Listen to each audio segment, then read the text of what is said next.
Excuse me. Nothing beyond the scope of the record. Why don't you stand for the jury like a respect?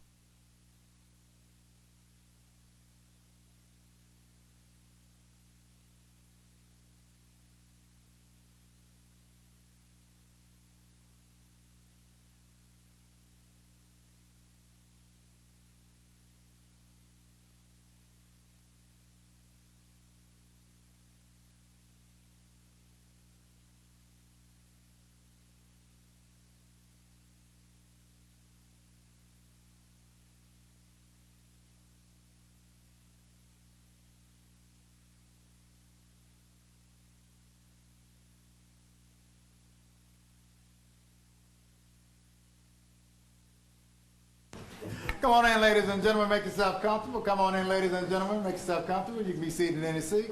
Come on in, ladies and gentlemen, make yourself comfortable. You can be seated in any seat. Come on in, ladies and gentlemen, make yourself comfortable. You can be seated in any seat. I believe all the jurors are present and accounted for. Mr. Witness, you may be seated. You may cross-examine if you wish. Thank you, Your Honor. Your Honor, before she gets started, Ms. Cross was kind enough during the break to alert me that I neglected to move for admission states of Defense 55, the actual physical BlackBerry, and I would do so at this time. Any objection? No objection. All right, 55 is admitted without objection. Thank you, Your Honor. You're quite welcome. Any other questions? Any other questions, Mr. Petrie? No, sir, that was the only housekeeping I had. Thank you. All right. Consider the house kept. All right. You may continue. You may proceed. Thank you. Mr. Broom, how are you? I'm fine, thank you, ma'am. Good morning. When you were talking about your qualifications to the jury, you referenced the FBI. I just wanted to make clear, you don't work for the FBI, right? No, ma'am, I do not. You've never worked for the FBI. No, ma'am, I have not. All right. You also mentioned the CIA. You've never worked for the CIA. Is that right? No, ma'am. Okay. And nor the NSA, the National Security Association. You've never. I've never been an employee. Never agency, I've excuse me. conducted training for those agencies. Okay. But you've never been an employee. No, ma'am. All right. And when you talked about the accreditation of labs, you talked about your lab being accredited. You also know, of course, that the FBI lab is accredited. Is that correct? There's multiple FBI labs that are accredited. The Quantico facility headquarters is accredited, and the regional computer forensics laboratories that are throughout the country are accredited crime labs. Thank you. All right. I want to take a look at one of the slides. It's Defense Exhibit number 51, and I want to ask you a couple questions about that. We're all looking here at your slide. You prepared this slide, right? With the help of the defense, yes, ma'am. Okay. And when you say here calls to and from or text analysis with Rusty, that's not really correct at all, is it? I mean, you included all phone contact with the Sneiderman's landline phone. Is that right? As I stated earlier, yes, you're correct. It's a definition of Rusty's cell phone and the home phone. And the home phone. So Rusty, I guess, is kind of a sloppy shorthand, but what you really meant to say is that if the defendant used her cell phone to call the nanny while the nanny was watching the kids, you counted that as a contact with Rusty, right? That would be correct. Okay, and if the defendant called home to talk to her daughter, you included that as a contact with Rusty, right? As I've stated, calls to the home, correct. Okay, all right. So when you say that these are the total number of contacts with Rusty, that's really not anything you can testify to at all, is it? I've already mentioned what the contacts were. Sir, please listen to my question. Yes, ma'am. Listen to my question. When you say that those are calls and contacts with Rusty, that's really not anything that you can testify to, is that right? Correct. Okay. And that's Defense Exhibit number 51. Same would be true, I guess, for Defense Exhibit number 52. Since this You is a talked summary, about yes, ma'am. contacts with Rusty, the same problems that we just talked about. It could be the defendant calling home, talking to her daughter, right? This is a summary of the other screen, so yes, ma'am. Okay, and it could be the defendant calling home and talking to the nanny, right? You counted that as a contact with Rusty? That is correct. And we're now acknowledging that that's really not something that you know or can testify to, is that right? I will say yes, and may I qualify that? Yes, you may well, you can explain your answer. Yes, sir. Thank you.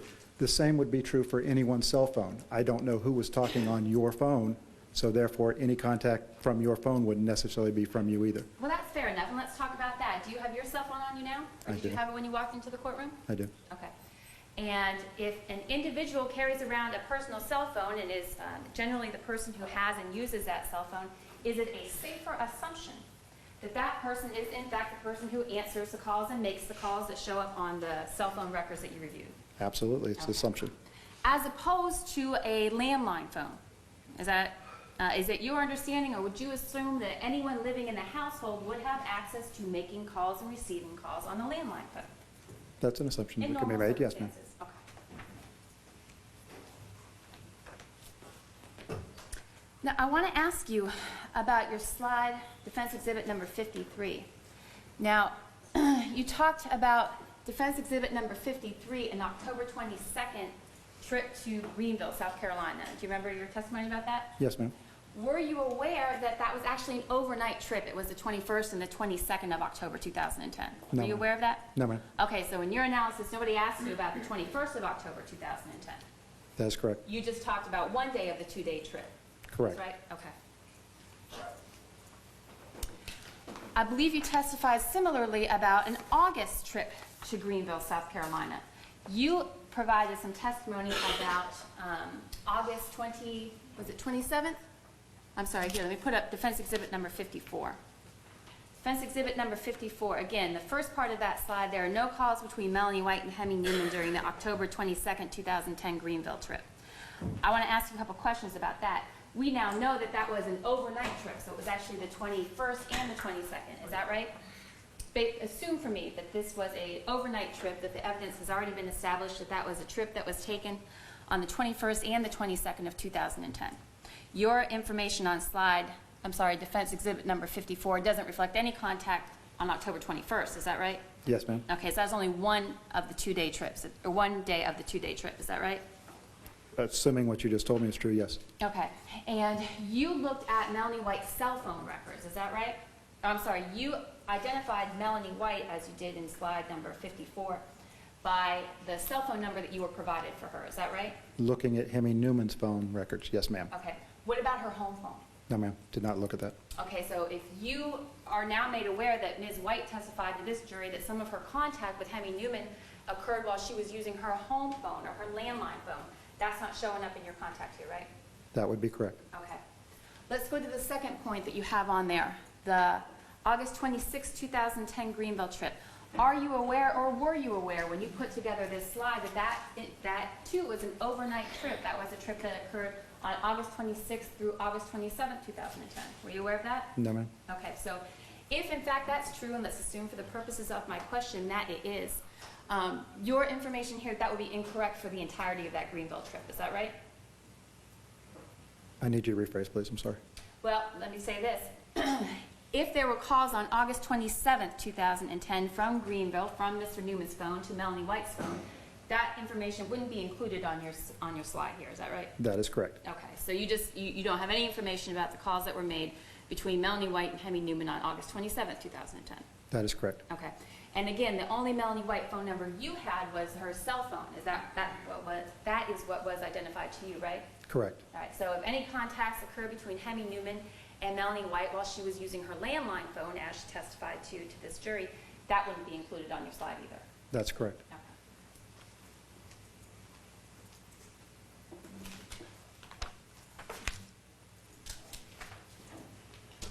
You couldn't retrieve any deleted phone messages, the content of any deleted text messages from the defendant's BlackBerry phone for November 18th, 2010. Is that right? That is correct. Okay.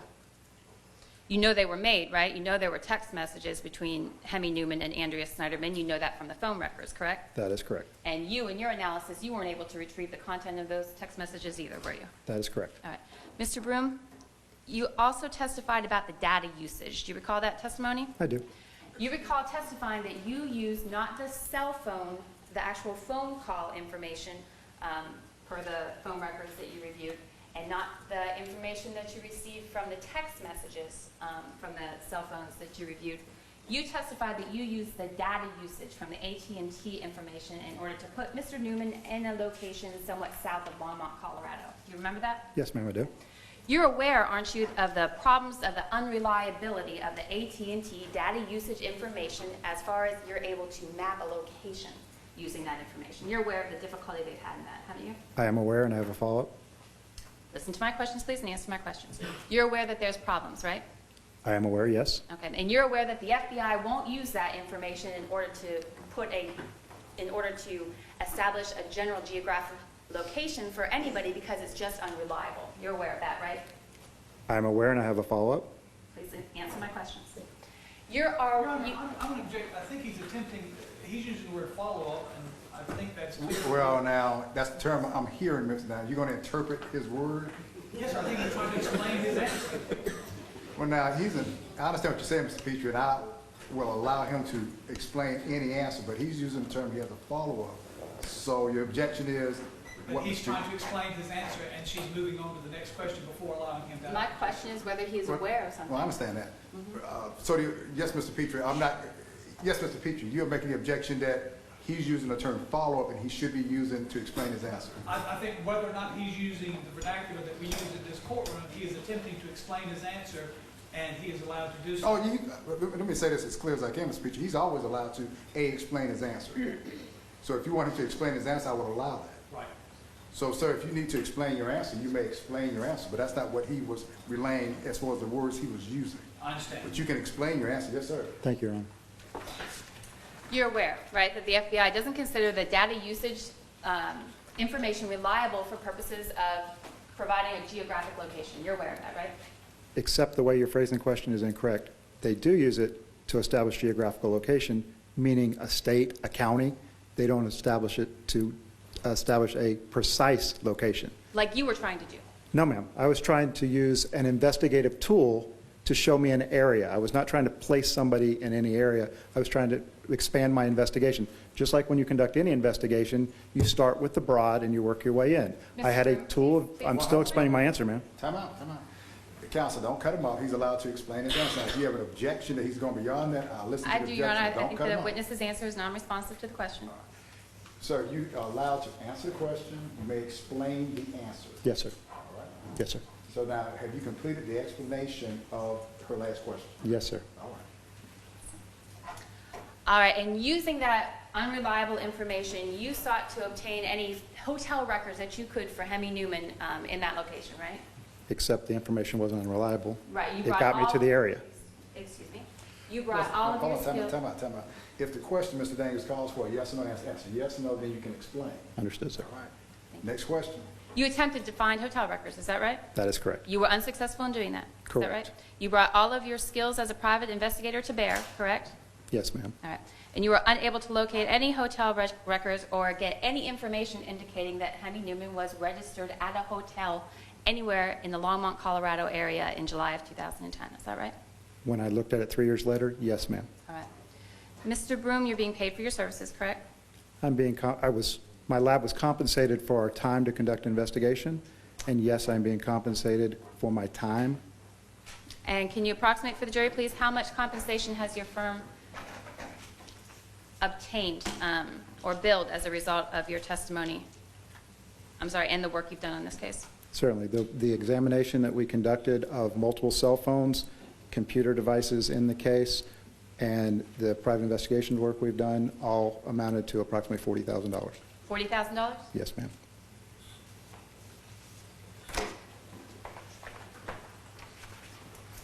Thank you, Mr. Broom. Any additional questions? Ms. Cross, any additional questions? No, sir. All Thank right. Mr. Petrie, you may redirect if you wish. Just very briefly. Oh, ask as many as you wish. Just got a few. Mr. Broom, even though you did not testify about the other analysis in this case, can you tell the ladies and gentlemen of the jury in the court what other work your firm did, other digital forensic work other than the BlackBerry itself? What other devices or information did you review? Certainly. We examined a forensics image of a GE computer belonging to Mr. Newman, a GE computer belonging to Mrs. Sneiderman, Rusty's cell phone, Mr. Newman's cell phone, Ms. Sneiderman's BlackBerry device, another iPhone for Andrea Lippman, I believe, and I believe that's the extent, and the AT&T call records that we had to review, which were quite extensive. I And believe they're here. even though the results of the other analyses are not here in this case, before this jury, did you in fact have to do the same full digital forensic examination of all these other devices? Oh, yes, sir. And when you do that for a, Mr. Deputy, if you would assist me, I apologize, Mr. Petrie. Thank you. Would you secure that phone, Mr. Deputy? I apologize for the interruption, lawyers.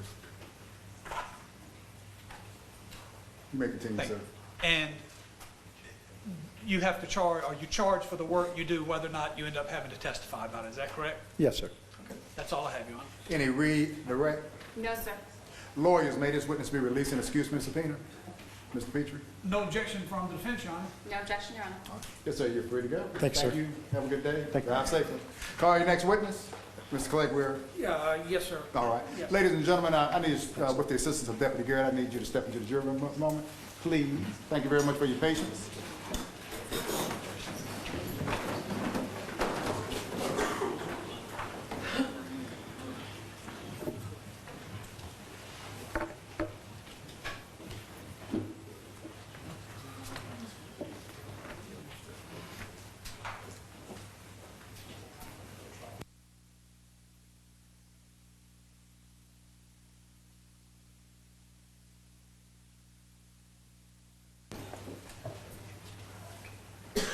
All right, lawyers and parties, you may be seated.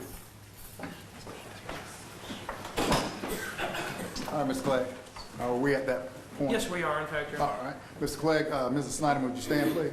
Mrs. Sneiderman, I mentioned to you the other day, let's do it this way. Would you raise your right hand, please? You solemnly swear or affirm that the evidence you're going to provide the truth, self you God? Yes. You may lower your hand. State your full name for the record. Andrea Sneiderman. Mrs. Sneiderman, you're on trial in this particular case, indictment number 13-CR-2413, State of Georgia versus Andrea Sneiderman, charged with various offenses. You have a right to testify on your own behalf. It is your decision on whether or not you want to exercise your right to testify during the course of this trial. If you exercise your right to testify, you will take the witness stand, you'll be sworn in by Deputy Garrett, and you'll be subject to examination by your lawyers and also any lawyer by the state. But it's completely your decision on whether or not you want to exercise your right to testify. Your lawyer had indicated the other day that he wanted me to wait until, quote unquote, near the end of the defense case, and that's, to my understanding, based on Mr. Clegg's indication, that's where we are. Have you made a decision on whether or not you want to exercise your right to testify? I have, Your Honor. And do you want to exercise your right to testify? No, sir. Do you need any additional time to consult with any of your four lawyers? No, I do not. At this point in time, do you want to exercise your right to testify? No, I do not. All right, that's fine. Thank you. You may be seated. Thank you. Mr. Clegg, are there any other witnesses at this point in time? No, Your Honor, we will be resting subject to confirming that we have tendered all of the evidence that we sought to tender or sought to admit during the course of the trial. All right. But we will have no other evidence. All right, Mr. Clegg, what I would like to be able to do before I bring the jury out, and you do that in the presence of the jury, would you consult with Kelly Crawford and court reporter and see if those items have been omitted at this time, so when I bring them out, you'll be able to. And while he's doing that, I will ask, is there going to be, get more information, or is there going to be any rebuttal from the state? If Your Honor could give me a quick minute. Just Oh, do you have time? That's fine. Yes, I'll sir. wait. I'll wait to ask you that.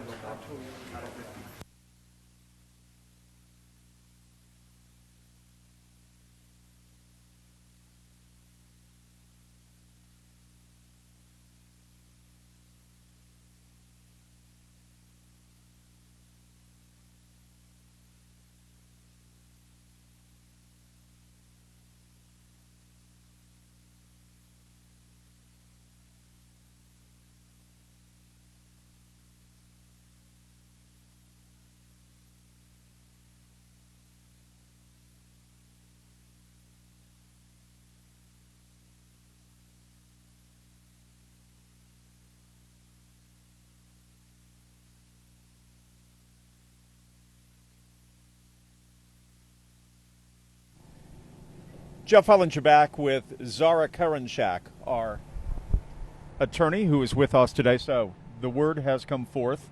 If there was any doubt, any questions, any speculation, let it go away, because Andrea Sneiderman will not be testifying at this trial. That's right, and I think that's a smart decision on her part. We're back on the record. Mr. Clegg, have you and others Because had a chance to consult with Ms. I Crawford? think they have done, what they can do as far as a defense. And again, the prosecution has the burden of proof. If she were to take the witness stand, we've seen that the prosecutors are effective at cross-examining the witnesses and poking holes in their stories. So it would be very dangerous to do that. All right, thank you, Zara. Let's go back now. Here's Tom Clegg in front of Judge Adams. 56A and 56B? Yes, Your Honor. Any objection from the state to 56A and 56B? No, Your Honor. All right. Otherwise, Judge, we're good. All right, thank you. Mr. James, have you had an opportunity, before I bring the jury out, on whether or not at this point in time you're going to use have rebuttal evidence? I have, and there will be no rebuttal evidence, Your Honor. All right. At this point in time, lawyers, what I will do is bring out the ladies and gentlemen of the jury and have the defense rest in the presence of the jury, Yes, and sir. then we will take up those matters that we will have to take up requiring the conclusion of the charge conference. Yes, sir. All right. Deputy Garrett, if you would, please.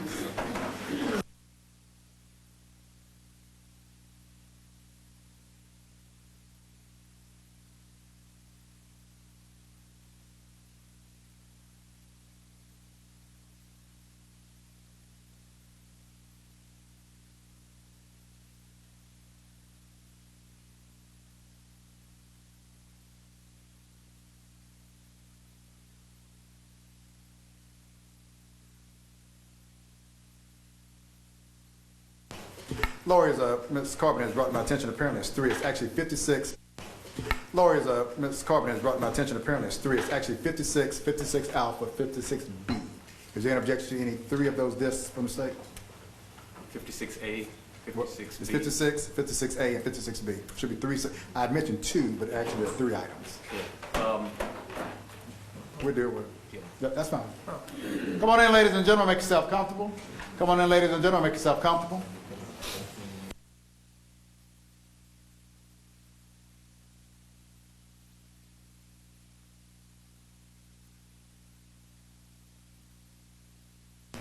Come on in, ladies and gentlemen, make yourself comfortable. You may be seated in any seat. Yes, we have one seat open at the end for you. That's fine. Come on down. Lawyers and parties may be seated.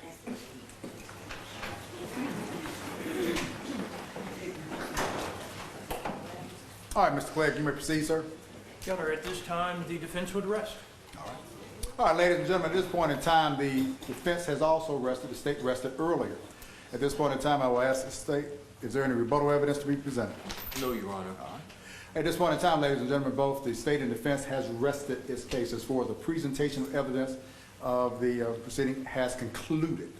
The next phase of the proceeding will be what is called closing arguments. But I need to take up a matter outside of your presence and discuss some issues with the lawyers before they do concluding remarks. Both the state and defense will have an opportunity to give closing arguments, and they have up to 1 hour each to do that. So I just have to take up some other matters. Let me just briefly, because what's going to end up happening from a practical standpoint, instead of having you sit there in the jury room, I'm going to make a different decision and bring you back at a certain time. But I just need to confer with the lawyers to see what time I'm going to bring you back. Okay? Now, and I will give you those instructions at that point in time.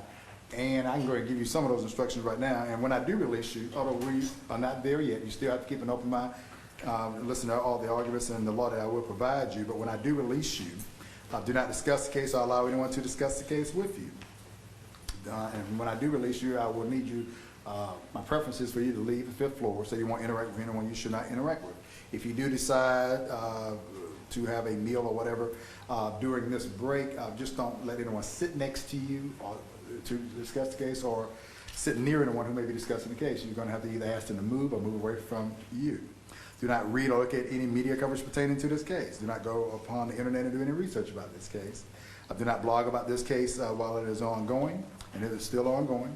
Do not go to any location or typically go to any location that may have been made reference to. At this point in time, the presentation of evidence phase has concluded, and you will have the various components with you at the appropriate time, but you are not to discuss the case or start deliberating at this point in time. When I do release you from the building, you're more than welcome to bring something to snack on or eat with you for the afternoon session. Do not consume any alcoholic beverages during lunch, and the deputy will provide you with your cell phones, text phones, smartphones, and communication devices at the appropriate time. But even if you check your messages, do not receive messages, either text or verbal, about this case, or do not send any about this case. And you've been great up to this point in following the course instructions. As I indicated, the lawyers and the parties cannot talk or interact with you, so I don't ever want you to think they're being rude or discourteous. I'm just going to briefly have the lawyers approach. I'm trying to coordinate some things for this break. And when you do return, we will be going into, when I say we, the lawyers will have an opportunity to give you closing arguments. After the arguments have concluded, I will tell you the law that will be used in this particular case. Then the evidence will be given to you, and you will start your deliberation at that point in time, but not right now. All right, I'm just giving you this preliminary. So if you could, just sit there very patiently, all right, while the lawyers approach. Lawyers approach.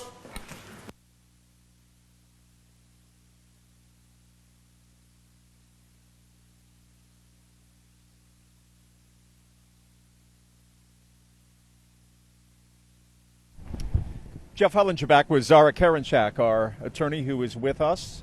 So this we know, the defense has rested. There will be no rebuttal from the state. We are now ready, willing and able to hear the closing arguments. As you heard from Judge Adams, will be approximately an hour in length. Each side has that ability. Will that happen today? I think we have kind of speculated that tomorrow would be closing arguments, but listening to the judge, Zara, it would seem to me that today is going to be the day. You're right, and I'm kind of surprised by that. But this judge is serious, and he wants to keep it moving, and he's very cognizant of the jurors' time. And we've got plenty of time. It's 11:10, so we've got till 5 o'clock.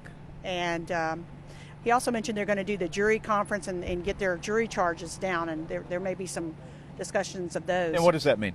Well, basically the law that's going to be charged to the jury, and each side submits what they would like to be presented to the jury, and the judge decides which jury instructions will be given. A lot of folks underestimate the importance of the jury charge because it's very mundane law, but it's important because it instructs the jurors what they should be listening for and paying attention to, and what they're going to use to make their decision when they go back to render their verdict. And so it's actually a critical phase when the lawyers are fighting about what words are going to be said to the jury. Here is a question for you, and I don't think you can answer it, but I'll ask it anyway. How long do you think a jury will be out with something like this? You know, I am never right on that. All right. I'm never right.